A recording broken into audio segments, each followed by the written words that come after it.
కుంభమేళ హిందూ ధర్మంలో అత్యంత పవిత్రమైన ప్రాచీనమైన ఉత్సవాల్లో ఒకటి. ఇది నదీ తీరం వద్ద జరిగే మహామేళ. భక్తులు ఒక చోట చేరి పుణ్యస్నానాలు చేసి తమ పాపాలను తొలగించుకుంటారని నమ్మకం. పురాణాల ప్రకారము కుంభమేళ హిందూ పురాణాల్లో చక్కగా ప్రస్తావించబడింది.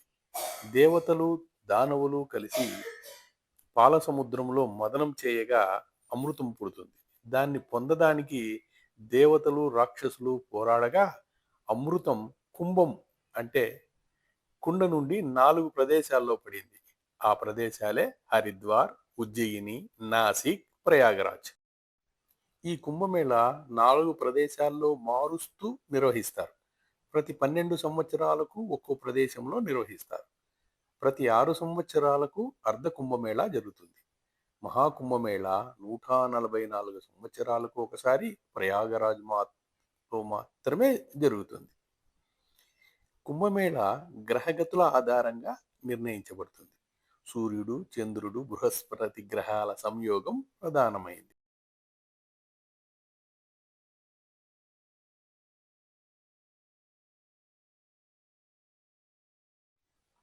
ప్రస్తుతము మహాకుంభమేళ ఉత్తరప్రదేశ్లోని ప్రయాగ్రాజ్లో జనవరి 13వ తేదీ నుండి ఫిబ్రవరి 26 వరకు జరుగుతాయి. ఈ సందర్భంగా ముఖ్యమైన పుణ్యస్నానాల తేదీలు గమనించండి.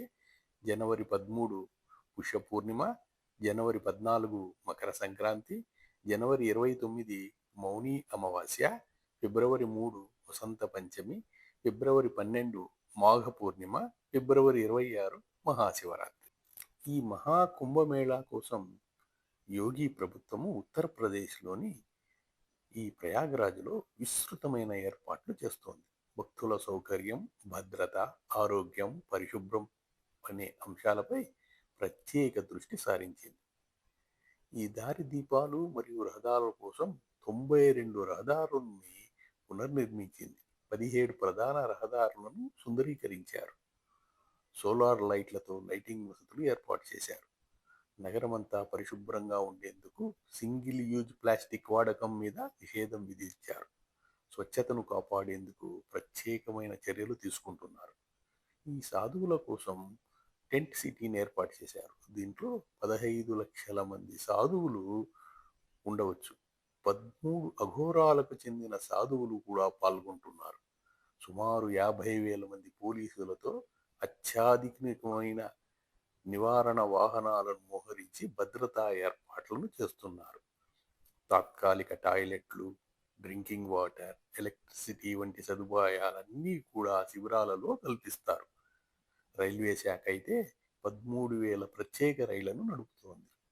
ఈ ఏర్పాట్లలో ప్రపంచ నలుమూలల నుండి వచ్చే భక్తులకు సౌకర్యవంతమైన అనుభవం కల్పించేందుకు యోగి సర్కార్ ప్రభుత్వం కృషి చేస్తోంది.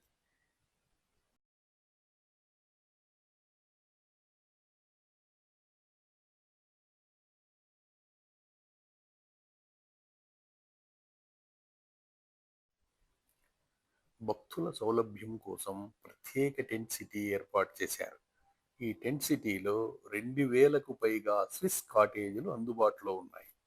5 స్టార్ హోటళ్ల సదుపాయాలతో ఈ టెంట్లకు రోజుకు రూ. 1,500 నుండి రూ. 35,000 వరకు మనకు లభ్యమవుతాయి. అయితే టెంట్ సిటీలోని ఖాళీలు మరియు ధరలు డిమాండ్ సౌకర్యాల ఆధారంగా మారే అవకాశం ఉంది. కాబట్టి ముందస్తుగా బుకింగ్ చేసుకోండి. ఐఆర్సిటి వాళ్ళు కూడా మహాకుంభ పుణ్యక్షేత్ర యాత్ర అనే పేరుతో ప్యాకేజీలు అందిస్తోంది. ఈ ప్యాకేజీలలో రైలు ప్రయాణం, హోటల్ వసతి, భోజనం వంటి సదుపాయాలు ఉంటాయి. ప్యాకేజీ ధరలు ఎకానమీ క్లాస్లో పెద్దలకైతే 22,600 నుండి, కంఫర్ట్ క్లాస్లో అయితే రూ. 38,000 వరకు ఉంటాయి. ఈ వివరాలన్నీ మీరు తెలుసుకోవాలంటే ఐఆర్సిటిసి అధికారిక వెబ్సైట్ను సందర్శించండి. ప్రస్తుతము ఈ ప్రయాగ్రాజ్లో సుమారు 10 డిగ్రీల సెంటీగ్రేడ్ ఉష్ణోగ్రతలు నమోదవుతున్నాయి. పొగమంచు దట్టంగా కురుస్తోంది. భక్తులు పెద్ద సంఖ్యలో ఇప్పటి నుండే త్రివేణి సంగమాన్ని సందర్శిస్తున్నారు. కాబట్టి వృద్ధులు, అనారోగ్యంతో బాధపడే వాళ్ళు కొద్దిగా ఆలోచించి ఈ యాత్రను ఎన్నుకోవడం మంచిది.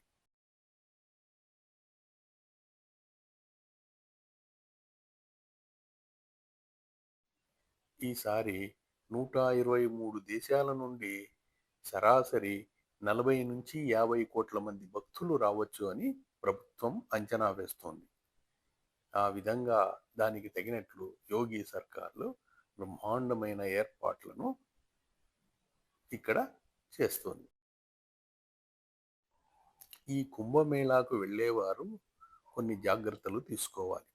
మొదట ప్రథమ చికిత్సా సామాగ్రిని అంటే మెడికల్ కిట్ని మీరు తీసుకెళ్ళండి. ఆ తర్వాత పరిశుభ్రమైన నీళ్లు, భోజనం శుభ్రంగా ఉందో లేదో చూసుకోండి. రోగనిరోధక శక్తిని పెంచే ఆహార పదార్థాలు తీసుకెళ్ళండి. సందర్భాలలో అప్రమత్తంగా ఉండండి. ఐడి ప్రూఫ్స్, అవసరమైన డాక్యుమెంట్స్ను సురక్షితంగా పెట్టుకోండి. అక్కడ వాతావరణం చల్లగా ఉంటుంది కాబట్టి దానికి తగినట్లు రైన్ కోట్లు, స్వెటర్లు తీసుకెళ్ళండి. ఆ తర్వాత ఈ గుమిగూడే ప్రదేశాలలో పిల్లలను, పెద్దవారిని దూరంగా ఉంచండి. మీ సామాన్లను గమనించి దగ్గరగా ఉంచుకోండి. ప్రదేశానికి సరిపోయే భాష, నడవడిక పాటించండి. నమ్మకమైన గైడ్లను మాత్రమే అనుసరించండి.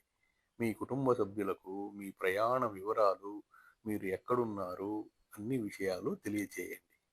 మొబైల్లో నావిగేషన్, అత్యవసర కాంటాక్ట్ ఇన్ఫర్మేషన్ ఇవన్నీ సిద్ధంగా పెట్టుకోండి. మీరు సురక్షితంగా ప్రయాణం చేయండి. సుఖంగా ఉండండి.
సీతారామ లక్ష్మణులు 14 సంవత్సరాలు అజ్ఞాతవాసం గడిపేందుకు అడవులకు వెళ్తున్నప్పుడు శృంగ్వేర్ పూర్లో గంగను దాటడానికి నిషాదుల రాజు సహాయం చేస్తారు. ఈ ముగ్గురు అడవికి వెళ్లే ముందు ఆ గ్రామంలో ఒక రాత్రి గడుపుతారు.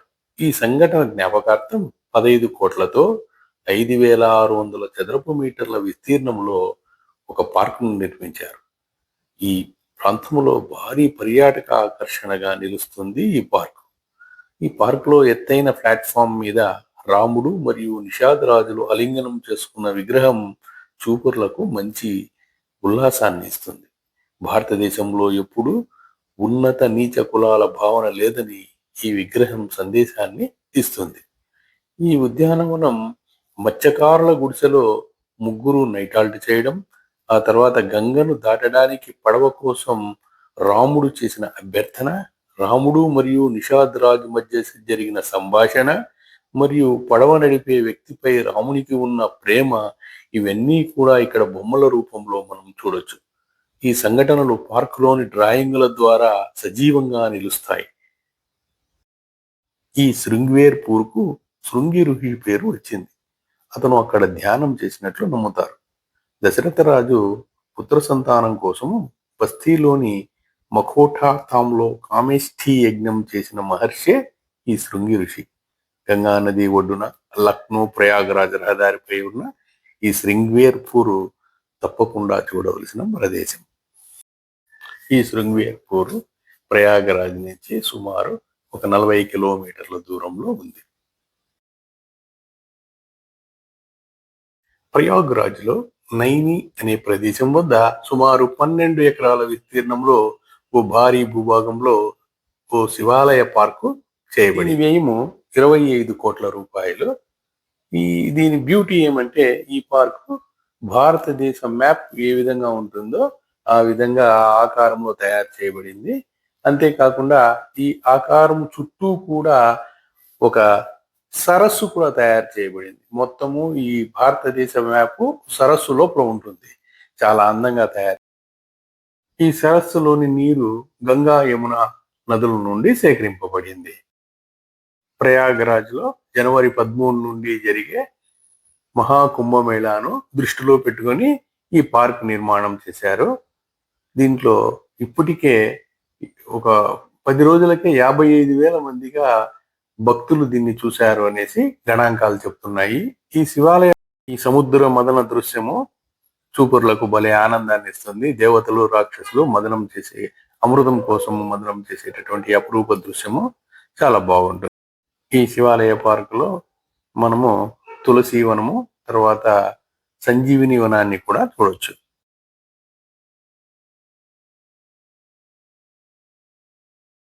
ఈ శివాలయ పార్కులో ప్రవేశ ఛార్జీలు 50 రూపాయలు, వారాంతాల్లో అయితే 100 రూపాయలు. 3 సంవత్సరాల పిల్లలకు ఉంటే ఉచితం ప్రవేశము. ఈ ఉద్యానవనము పర్యాటకులకు ఒక గొప్ప ధార్మిక సాంస్కృతిక అనుభూతిని ఇస్తుంది.